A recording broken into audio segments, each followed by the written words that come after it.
The meadow. I am not sure whether you know it or not, but not far away from here is a meadow. It looks rather ordinary, just a common meadow. Ha! But don't let your eyes fool you. When you drive nearby, there is a road, and from that very road you can spot the meadow. It sighs rather ordinarily, and is full of common flowers and herbs.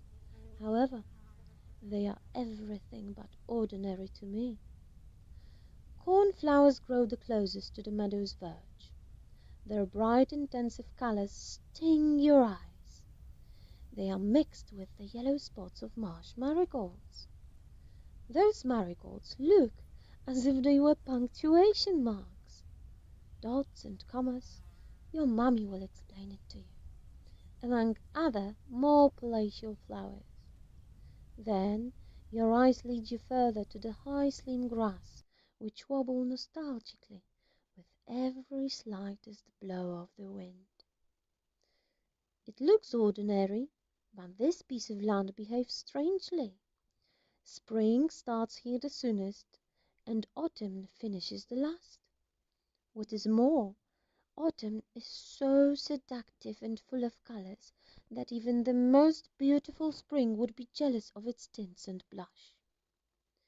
Winter is like a long nap embroidered scented sheets.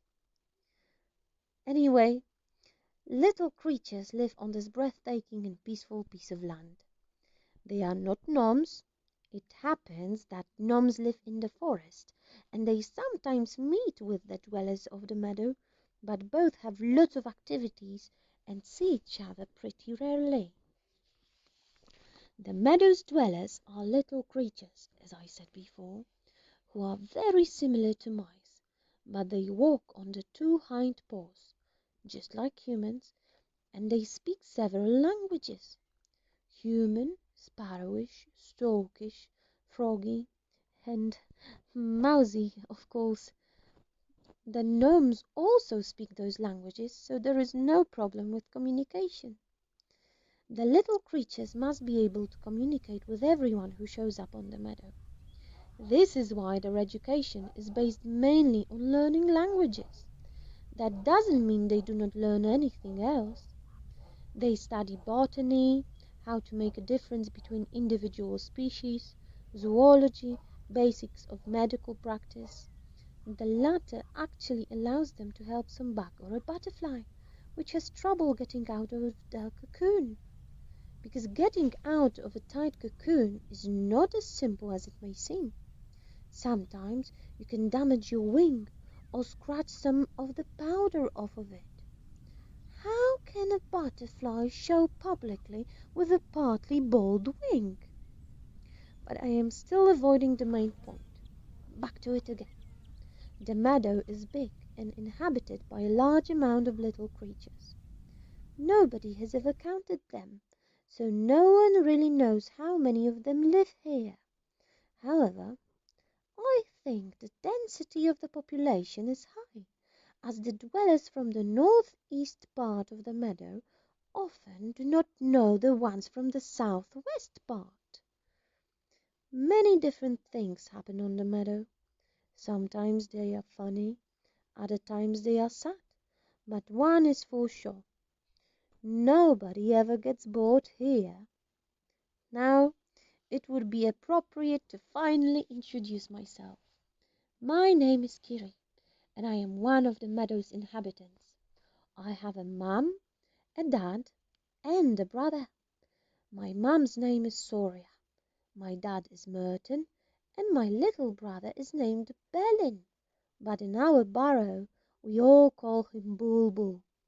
Yes, in a burrow, because we do not live in houses like people.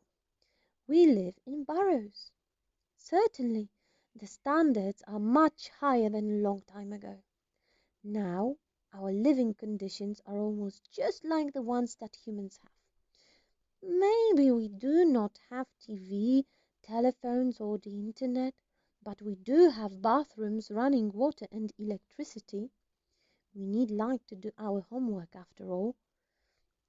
Dad reads the newspaper, bakes a cake, or plays with us. He plays with Ball a bit differently than with me, because they usually fool around together. I am big now, and I require a more sophisticated way of playing, as I do not have the need of fooling around so often. I love to spend time with my dad in the kitchen, though.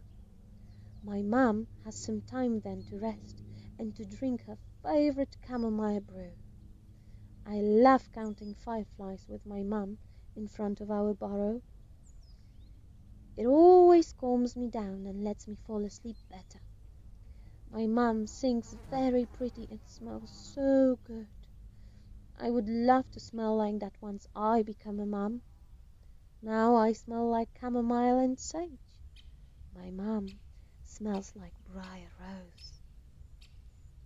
That is all about my family for now. I will tell you more the next day.